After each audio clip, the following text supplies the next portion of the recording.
Kia ora. Kia ora, Tracy. Kia ora koutou. Perhaps just a few opening comments. As Tracy's explained, there's a collective of organisations that have been working together for a couple of years now to respond to these reforms and ideally try and inform their direction. A reminder around some of the key objectives of this reform and what gave rise to the reform was the need for more clear direction from central government around priorities and resource management to try and avoid relitigating the same issues region to region, to provide for more of a role for Māori in decision making and a more inclusive role for different Māori rights and interest holders, to better protect the environment and to deal with what's been perceived as significant complexity in the resource management system.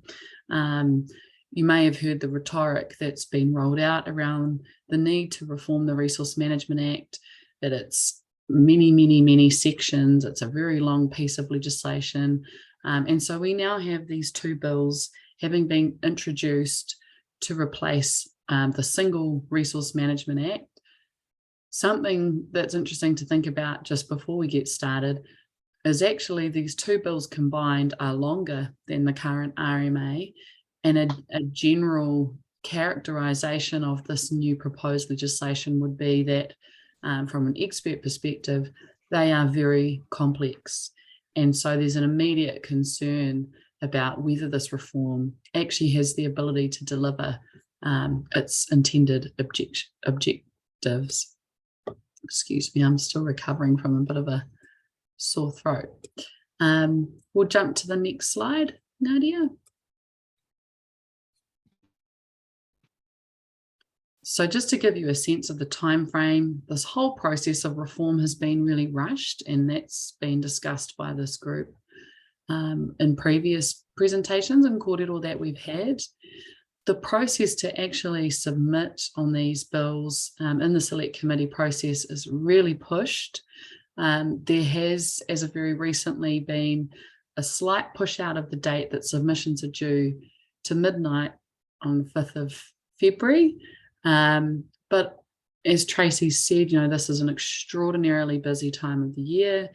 It's not unrealistic that many organisations try and even take a month off if they can.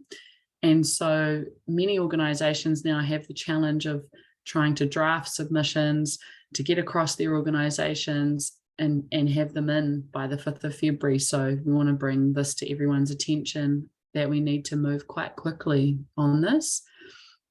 And the intention is that these pieces of legislation will be enacted before the general election next year in 2023. So a big push by this government amongst, as you're probably aware, a wider suite of reform. And so we also have things like the National Planning Framework, which we'll talk a little bit about, being notified towards the end of next year, Climate Adaptation Act. There's a lot of reform that's happening, and it's quite challenging to keep across it all. So to our next slide. So this is the way in which this government is proposing to restructure resource management.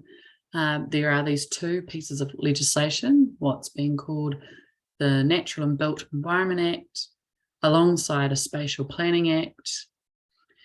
The Natural and Built Environment Act will direct a national planning framework, which will be an attempt to try and bring together all the different pieces of national direction into one framework to try and address this issue of the need for a bit more clear and consistent direction centrally. That framework will inform the way in which natural and built environment plans are developed. And so the existing local government plans that are out there, think regional plans, regional policy statements, district plans, will all be combined into larger bulk plans, again, to try and make the system more efficient, make things more simple. Running alongside that aspect of planning, which is probably relatively familiar to people in the resource management space, setting the rules for what can be done, setting environmental standards. We also have this new area of planning, or new formal area of planning under a Spatial Planning Act. And the upshot of this proposed legislation is councils will also be required to develop regional spatial strategies, which will look at spatially, how do we want to prioritise resource use? Where do we need to preserve space for perhaps different types of land use, infrastructure, environmental protection? And so there will be an interaction between these regional spatial strategies, which give that strategic long-term view, and these MBE plans, which will be more oriented around rules of what's permissible, what's not, what environmental standards need to be maintained. I think we can head to the next slide.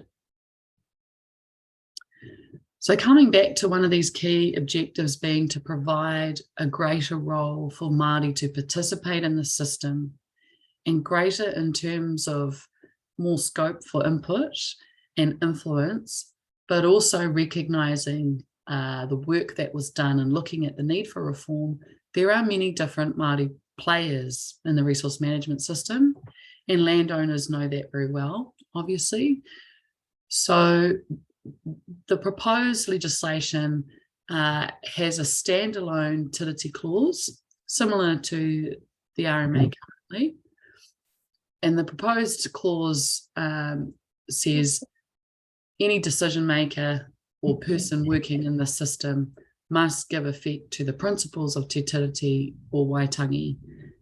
And I think 30 years later, after the RMA and utilising that in practice, we know that only having the need to give effect to or take into account principles of Te Tiriti does not provide the surety we need as Māori that our rights and interests will be upheld, that Te Tiriti will be upheld.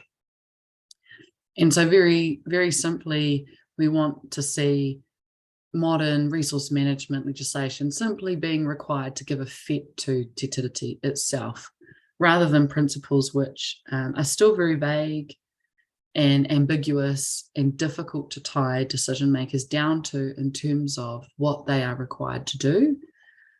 We're also proposing that this Te Tiriti clause should be a part of the purpose clause. So currently in the drafting, we have the purpose of this legislation, and separate to that is a Te Tiriti clause. In our view, by including a Te Tiriti clause in the purpose, that gives the really clear signal and direction that you cannot do resource management without giving effect to Te Tiriti. And it references what Te Tiriti is about, which is actually affirming and protecting our rights as Māori in relation to our taonga and the environment more generally. Kia ora. Another key proposal within the Natural and Built Environment Bill is this concept of te oranga or te taiao. We're concerned about the way in which this concept is drafted. I will assume that most Māori, particularly if you're on a call like this, you have your understanding of what te oranga or te taiao means. We recognise that different Māori groups, different iwi, different hapū, whānau will have their own distinct way of interpreting this, but there are some essential understandings of the concept of oranga and the concept of te taiao that we think are not reflected in this drafting. One being that rather than recognising that the taiao is inclusive of everything in the environment, the taiao includes us as humans and the things that we do, the drafting in the bill defines a taiao in terms of the quote-unquote natural environment. And in doing that, it limits the matters within the environment over which we have our ability to have input protected. So under the existing regime, we have Section 6E of the RMA, and that requires that decision makers recognise and provide for our relationship as Māori to, and there's a list of things, and they range from whenua, land, wai, water, through to more human-oriented things, sites of significance, wāhi tapu, and that clause just ends with and taonga. So it's a very inclusive clause that gives us an elevated role in resource management, decision-making and planning, recognising that we have these very important relationships across the whole taiao. In your neck of the woods, that will mean something particular to you. To just offer up an example of what the current regime protects in my neck of the woods, it means that if anything's going to impact, for example, our wāhi tapu, we have a case at the moment with an urupa that's being threatened with development. The RMA protects that relationship, and it elevates consideration of those issues as something that is more important than almost all other things in decision making. Or it might be something like the role of our marae we have a marae in a township, in an urban setting. And so that relationship we have in that urban setting is protected. Under this drafting, by narrowing the definition to taiao to being about the natural environment, which is referring to, I guess, ecosystem health, things in that ecological space, it is removing those protections over things that might be thought as being more human-oriented. And so that's a significant concern. Equally, whereas the RMA protects simply Māori relationship to all those things in the taiao, this drafting specifies the type of Māori group who has their relationship protected. So it specifies iwi and hapū. And I have to say, perhaps one thing I should have introduced myself with is I'm responsible for iwi environmental management for one of my iwi, for Te Tiriti ki Whakarongotai in the Kapiti Coast. And from my personal perspective, having that role, it's fundamental to the work that we do to provide for the relationships of many groups that are not defined as iwi and hapū. One example would be our marae. It has multiple hapū, multiple whānau connected to it. And our marae reservation trust has its own identity, and we see our role as ensuring that the mana of our marae is respected, their role, particularly in an urban setting, as I said, for us, that's upheld, and they're able to participate in things like, for example, urban planning.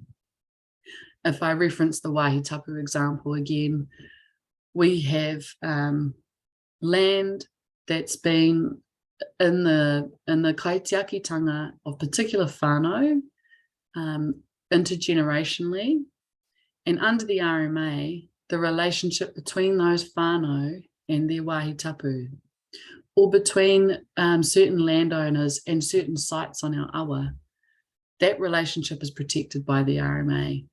Under this drafting, it makes it a lot more challenging, including for iwi and hapū, to protect those particular relationships in resource management. And so we're also really concerned about that further narrowing of the types of things that have that are elevated as a priority in resource management decision making. There is reference to cultural sites of significance, etc., in the bill. We're not, we recognise that, But those matters have now been relegated into a long list of different things that decision makers are simply asked to consider. And those matters are not elevated as being significant and more important than others. And so I'm sure you can see what the concern is there, that inevitably things that are important to Māori, particularly culturally, tend to get balanced out. So what we are suggesting is recommended in submissions to protect this, is to remove this reference to the natural environment and refer to the interconnectedness of Te Taiao. There is an irony that the Pākehā definition of the environment isn't narrowed in this way, that it's defined as including, you can imagine, ecosystems, economies, social values, cultural values. And so it seems quite perverse, can I say, that our conceptualization of the environment as Māori has been narrowed in this way. So we want to make sure it's really clear that we are a part of Te Taiao, and this concept needs to be defined in a way that reflects that. We also are recommending that the bills are redrafted to reflect that inclusive relationship between Māori generally and the taiao in accordance with tikanga. That is, it's not tika to decide for Māori what groups have elevated relationships when we know ahika, customary rights holders, have the critical relationships on the ground with the taiao.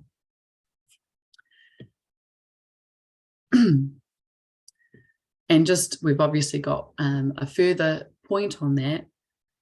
In our view, we have existing, relatively new, but existing concepts in the policy framework that deal with this, if I can say, issue around how to recognise the different Māori groups, the different role they have in resource management.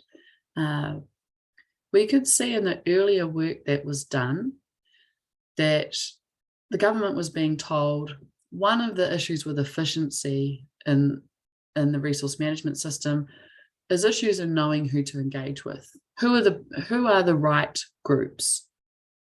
And a fundamental flawed assumption in that question was thinking that there are winners and there are losers. So there's one correct group to speak to and the others lose out. In the recent freshwater reforms, some of us that were involved in the Kahui Waimaori, Tracy was one, Paul was another, we looked at this issue head on, and what we could see is in order to create some efficiency and to work through the complexity of having multiple rights holders, and we all will have our own example of how this plays out, what we actually need is just a process that requires that to be identified. So in the freshwater space, for example, the way this would look is you may have an iwi settlement entity that has, through their settlement, rights that are recognised in relation to water or resource management generally. But when you start to actually do the work that the freshwater policy statement requires you to do, which is setting new standards for freshwater, deciding who can take how much water, who can discharge what, we're ultimately talking about land use. We're talking about landowners. And it would just be impossible to do that decision-making in isolation from any landowners, but particularly Māori landowners, when we're talking about changes that need to be made in land use and in the catchment generally. And we're obviously also talking about, it's typically hapū. It's typically those people who practice mahinga kai, ahika, who hold the knowledge about waterways. And so we included this concept of mana whakahaere to require local government to recognise this, so that they did not embark in these planning decision-making processes with this flawed assumption that they just need to find the single right group, but rather to recognise that mana whakahaere is held across various groups. And for those of us that work in this space and have experience in this space, the processes that are most efficient is where that is just simply recognised up front. And those groups are able to figure out for themselves in a self-determined way, as we always have been able to, how are we going to address this particular issue? In my neck of the woods, it would look something like our Wāhi Tapu Trust will make sure we deal with the cultural and Wāhi Tapu issues. This particular hapū is important in these matters. This particular hapū is important here. And just to work through that. The other reason why it's very important to label a process and require local government to make space for that in planning and decision making is what follows from identifying, hey, there's not just one group, is funding and resourcing and time. And we find once we're able to set that picture out to local government and say, these are all the groups that we're having to work across, as speaking now as an ME, for example, these are all the groups who have equally legitimate rights and interests. And so if you want us to work through this efficiently, you have to resource that accordingly, and you have to plan time for that, and not get us into a situation where these matters play out in conflict, might play out through hearings, through plan processes. So I have expanded on that quite a bit, but I feel for this audience, this is really important because it's ensuring that the rights and interests for Māori landowners is not just unjustly assumed to be held on the part of other groups, and that there continues to be recognition of the important role that they have in the resource management system.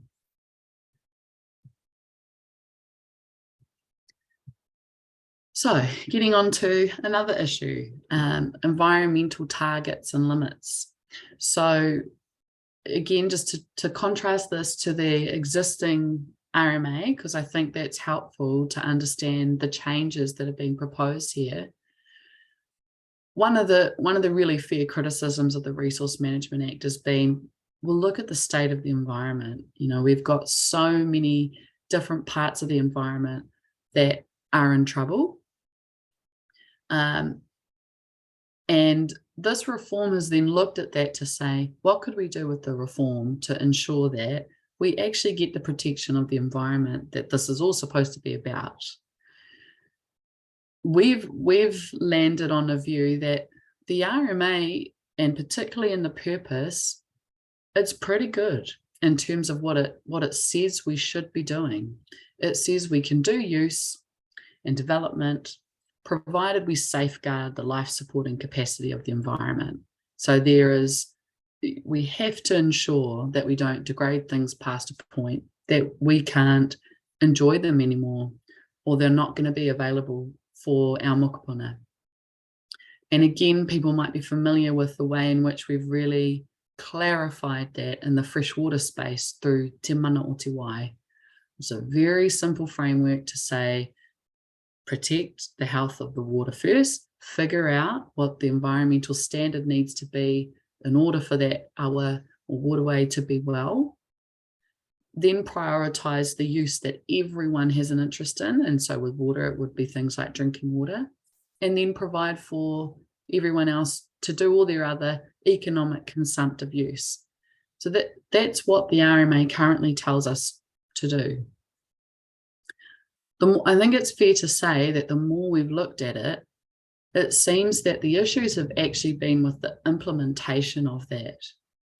And so again, with water, we addressed that through Te Mana o Te Wai. We said that the RMA is actually telling us what we should be doing. We just then don't have, in terms of the policy directions to local government, spelling that out really clearly what that looks like. And so we get many, many decisions where we get a balancing out, where we're kind of trading off. If we get this economic gain, we can degrade the environment further, and not recognising there is a limit to how much you can degrade. Hence, These bills are proposing the use of a concept of environmental limits, which are known globally as essentially what is the limit to which you can use a resource, or what is the worst state of the environment that's sustainable. And let's make sure we identify that and don't allow use to go above that.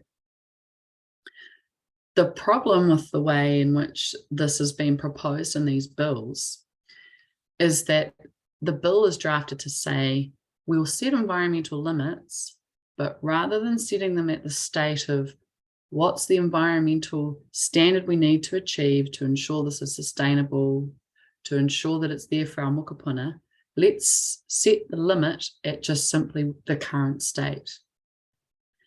And what's particularly disingenuous about this is these really high-level parts of the bill were actually already released some time ago now. There was an exposure draft that was released. And in that first release, they were not defined in that way. They were defined as proper environmental limits, as everyone around the world knows them to be. And so it's really disappointing to have seen with these bills being introduced, that's been changed. And the requirement is now to set limits at the current state. So this, it's really important to say here, this is regressive. This is a step backwards in environmental protection. This is lowering the state that's acceptable to have the environment. And in this day and age, with all of the issues we're dealing with, it's really hard to believe that we would be taking a step back. What it means in real terms, if I think about some of the key environmental domains that the Ministry for the Environment has reported on last year, it reports on a number of parts of the environment that are at a state where if it continues in this way, it'll be fully degraded. So one would be the pollution of coastal environments, the amount of sediment and polluted sediment, which is making it into our coastal environments. And the reporting is telling us that if it continues this way, it will devastate what's living there. And again, if you're someone who works in this space, you're probably already seeing this. For me, we're seeing, and it's whakamā to talk about this, but our shellfish in many areas are too toxic to consume because of the nature of the polluted sediment that's making it into coastal habitat. So many of us will already be seeing this out there. The other example would be fresh water. I've been talking about that a lot. The state of fresh water is currently, it's over allocated. We're taking too much water out of our waterways. Another key one would be soil. We're eroding soil at one of the fastest rates of any place on the planet, and it's being eroded much faster than which new soil is produced, if I can put it that way. So if we just think, if I think about the shellfish out in Wairohe, if I think about the state of our waterways, if I think about that issue with soil, what this proposed bill is saying is let's just set the limit at that state. So as long as it doesn't get worse than that, we'll permit the continuation of the use that's driving that. And so I hope put plainly like that, you can see why that's really concerning, really short-sighted, and really unnecessary given the reforms we've just had with freshwater that's demonstrated New Zealanders understand that we need to actually set appropriate limits on use. So what are we proposing to do with this? We're proposing that, again, we remove the reference to the natural environment. Now, why would we say that in connection to this issue? We're seeing throughout the bill that there tends to be this assumption that we can separate out the natural environment and separate out use, rather than understanding our use as people is dependent upon ecosystem health. So for economies to thrive, for communities to thrive, it all comes back to ensuring that we have those ecosystems well enough to provide for us. And It sounds a little silly to have to emphasise that. It's something that we as Māori know intuitively. It's something that New Zealanders understand as well. However, the way that this is drafted is thinking we can separate those things out. We're recommending that limits should be set at the state of environmental health that's sustainable, that ensures we protect ecosystems. We're essentially saying ensure that limits are set at the standard that RMA currently says they need to be set at, and look more into why has that purpose not been upheld previously, which leads into the last point. As I said before, Te Mana o Te Wai included this concept of a hierarchy of obligations. So again, as common sense as this is, directing councils that they must identify what is the true environmental limit, protect that. What are the types of use that everyone has an interest in? And I've mentioned water infrastructure as one example, and then provide for other use. So we're suggesting that a hierarchy of obligations is applied across the taiao, across all domains of the environment. And aside from being common sense and ensuring that we protect ecosystems, this would have the added benefit of giving that clear national direction that the government was told is currently lacking. It would just create more certainty in the system and ultimately make it more efficient.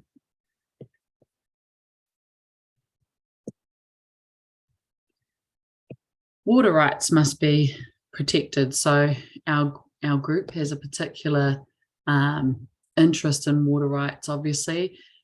The bill, the Natural and Built Environment Act, currently has a preservation clause with the intention to protect Māori rights and interest to water. We think the drafting isn't quite right, and we are able to provide some more detail around exactly what type of drafting in a bill would actually provide the type of protection that we need for our rights and interest to water. Effectively, we need that clause to be stronger. There's also proposals in the bill to set up what it calls a freshwater working group comprised of the Crown and iwi and hapū only. It's very weak, it lacks teeth. The way it's drafted would be very easy to ignore. Essentially, the working group can give its recommendations and the Crown can just ignore them. So if the Crown doesn't accept the recommendations, they don't go anywhere. And we also can provide some more detailed recommended drafting text around how could you create a working group that would actually be reflective of rangatiratanga and require the Crown to actually act on the recommendations that that working group makes. And we've also noted that iwi and hapū only, no other rights holders can negotiate and agree with the Crown a freshwater allocation statement. And we've touched on already that there are really varying ways in which mana whakahaere, mana whenua, mana moana are held across Aotearoa. Each of us could think of a unique situation. I had a tupuna who had to sign off on the rights for anyone moving to Waikanai to access water. He was just an individual. I'm sure there will be many examples of particular whānau. Landowners that have puna would be a classic example. So it just does not work for us as Māori to have the Crown prescribe in these really limiting ways who they see as being rights and interest holders of water. And it does really distract us from the real issue, which is that the Crown does not have these rights and interests in water. They're held by us as Māori. So we're wanting people to raise concerns about that too.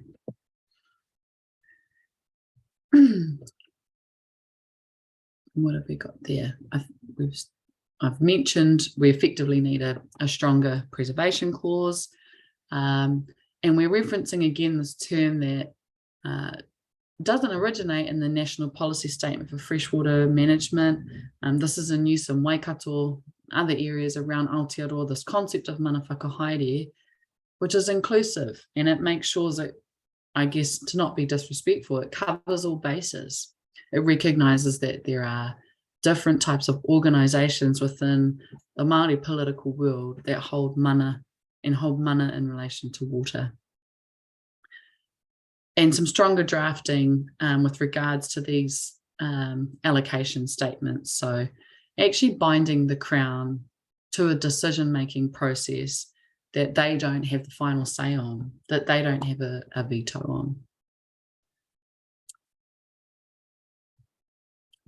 And then I think what might be the final kind of high-level issue that we were wanting to bring to everyone's attention is this proposed idea of a national Māori entity.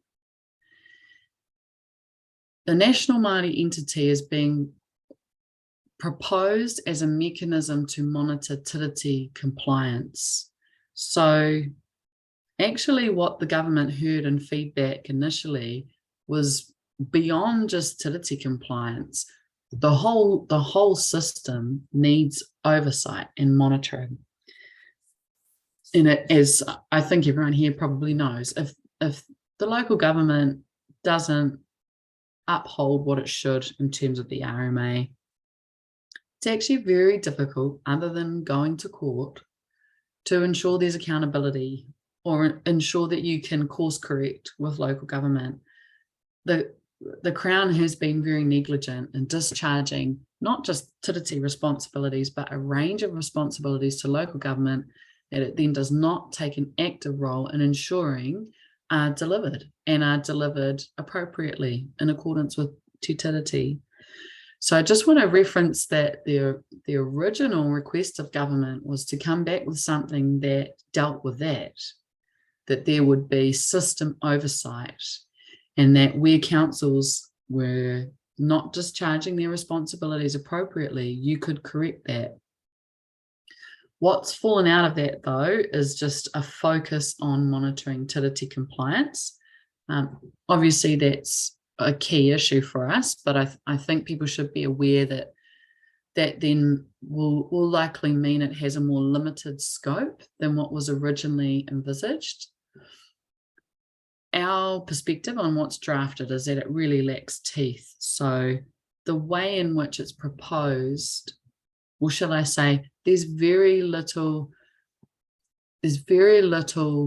information the government has provided in how they see the national Māori entity operating.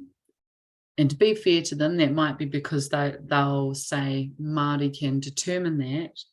But from the little information we've heard, you might envisage that this is an entity that takes a couple of years monitoring how things are going, and then it will report on it, and then it's actually not quite clear.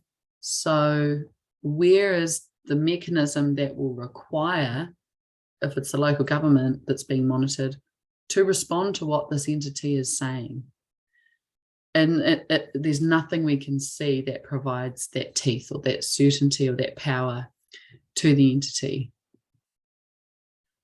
So we've got some recommendations here, kind of harking back to some of the broader things that many Māori have been saying around the country is needed. For example, with this national planning framework, so deciding what the rules are, environmental standards are, across all domains of the environment, that's something that should be done in partnership with Māori, not just done by government and then they consult with us on it, or there might be one Māori decision maker on a panel. That's not adequate and it's not tiriti compliant.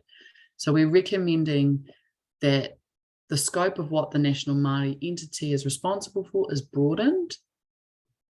And I think we could think about this as a more proactive approach to ensuring tiriti compliance. So rather than being an ambulance at the bottom of the cliff and things have gone wrong and that's been monitored and reported on, and then we can't really do much about it anyway, to actually ensure compliance, Māori need to be working in partnership with the Crown in setting environmental standards, in setting the policy that councils have to follow, in determining what's permissible in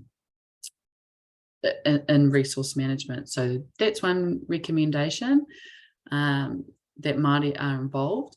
And again, it's particularly important in relation to water, given our rights and interests in water, that of course we should be, if not having the rangatiratanga over how water is being used, in the very least be working in partnership with kāwanatanga in setting freshwater quality standards.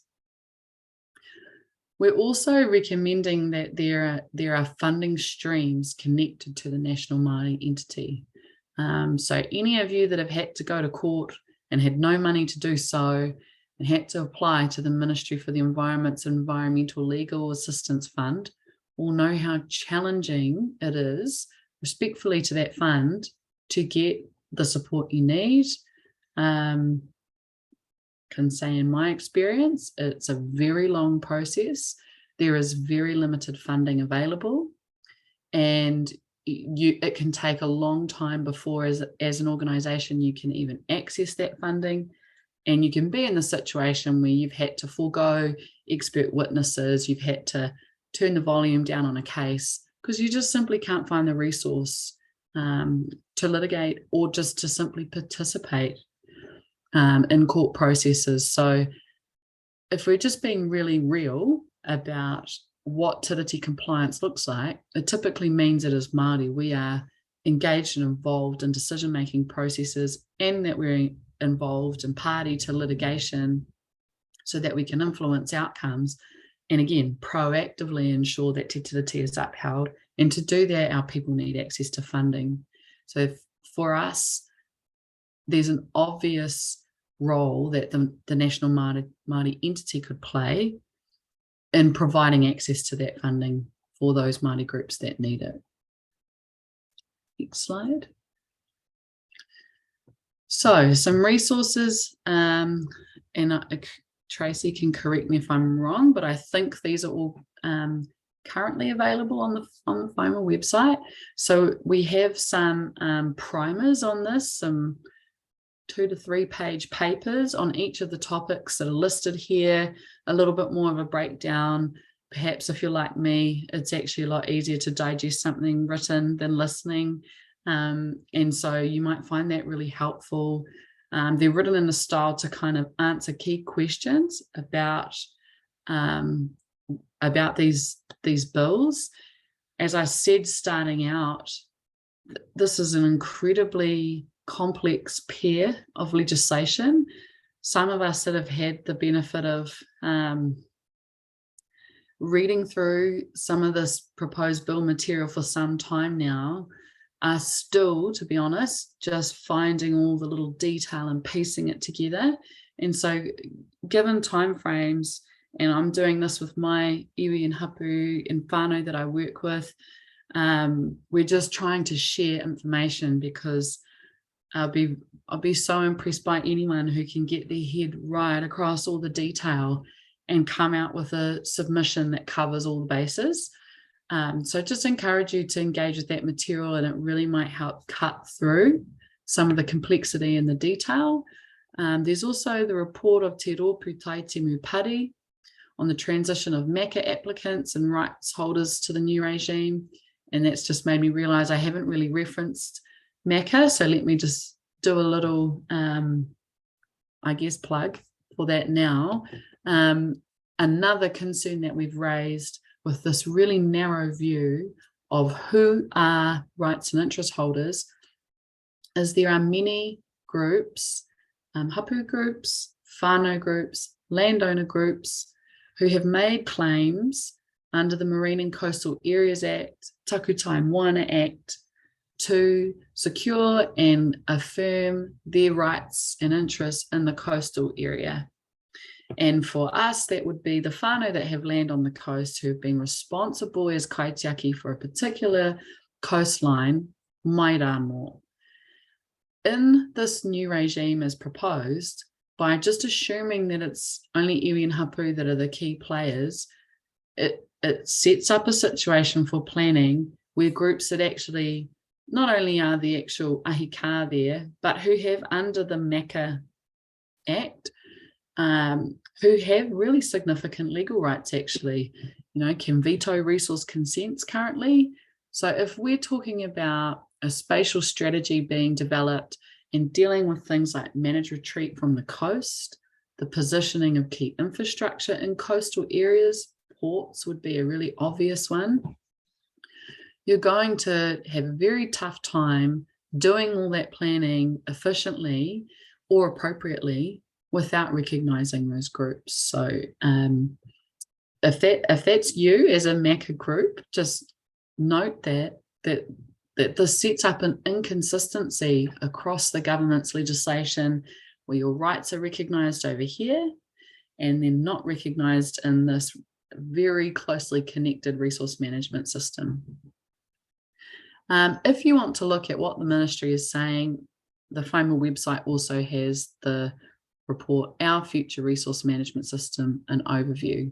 And I think we've presented a pretty strong critical analysis of what the ministry is saying, and we're kind of calling them out on not having the right view on some things, but it is helpful sometimes to look at how the government's talking about this. So that's another resource to look at there. I think that might be everything. Just a reminder that submissions close Sunday, 5th of February, just before midnight. So I hope we're not all spending our Christmas and summertime writing submissions, and I understand that FOMA will be trying to assist with material for submissions to aid in that too.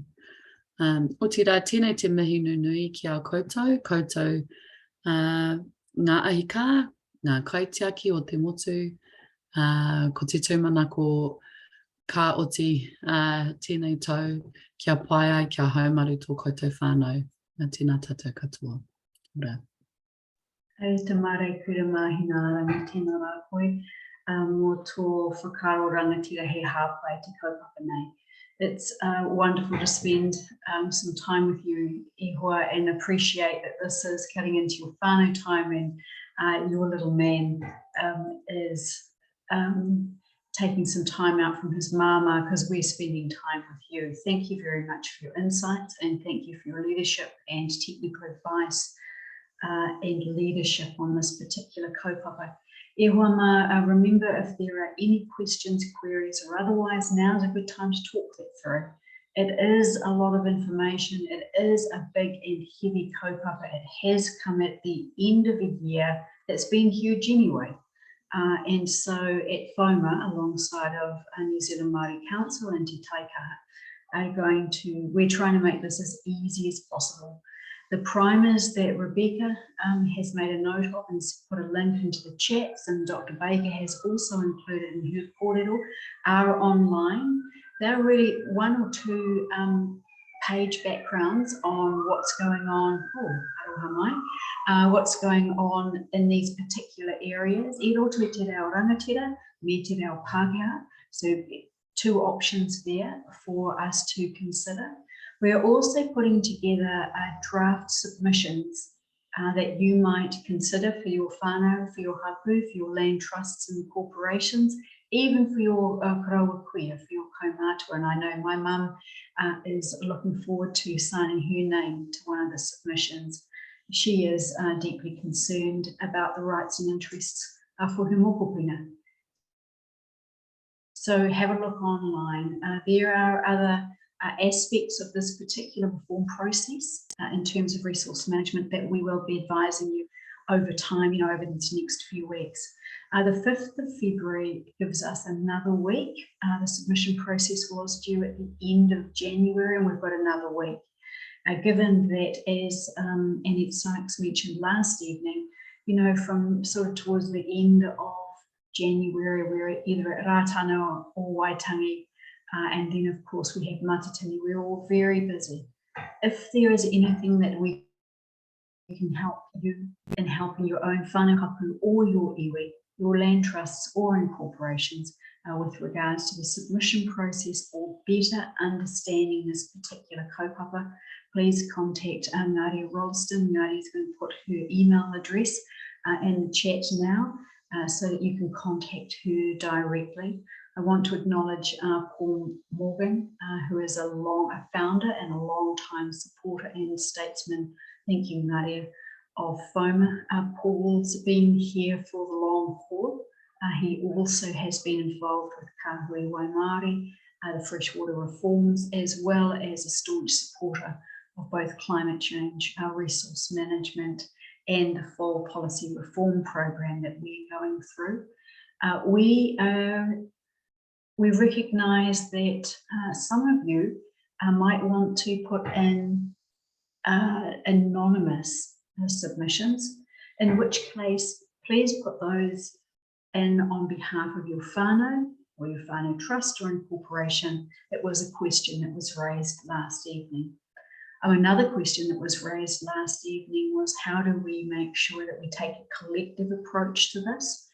We recognise that, and we celebrate and acknowledge that there are differences of views, as Dr. Baker has said, depending on our context, how we're situated, where we're located, and our particular whānau and hapū issues at home.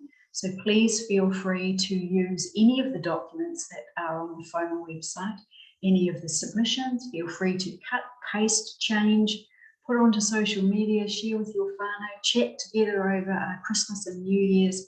That's what those documents are there for. I'm just wondering if there are any last comments from you, Mahina, before we close with the karakia. I would just say, don't underestimate the power of participating in this process. And for those that have the energy and time to do really detailed submissions, that's wonderful. But if that feels overwhelming, simply adding your voice to a collective submission or taking a template and submitting something, it is all counted and it is listened to. It's in the politics of what comes out of that process. So, and whilst on the one hand, I hate asking Māori to do more because I know everyone is just doing so much, but if this is something important to you, it is really worth the time to have your voice heard. Kia ora koutou. Tēnā no tātou katoa, me ngā mihi ki a koe, Dr. Baker. An acknowledgement there from Paul Morgan. Merry Christmas, everyone, and let's get our submissions in. Last evening, Annette Sykes encouraged us to get around 200 submissions in, so we'll be putting some in from our whānau. In fact, we've got a whānau hui on Saturday, and everyone knows they're going to be signing off on one of their submission forms, so at least our haupapa whānau will be presented there. Thank you very much for your time. We know that this is a busy time of the year, and we are asking you to give us time and share your evening with us and from your whānau. So tēnei te mihi. Kia tātou rā I rungi ngā huatanga te rā. Me noi tātou. Kia tau te rangi Māori o te rangi e tūho nei, o te papatuānuku e takoto nei, o te taiao e awhi nei. Ki rungi I a tātou a tihei mauri ora. Kia ora no tātou.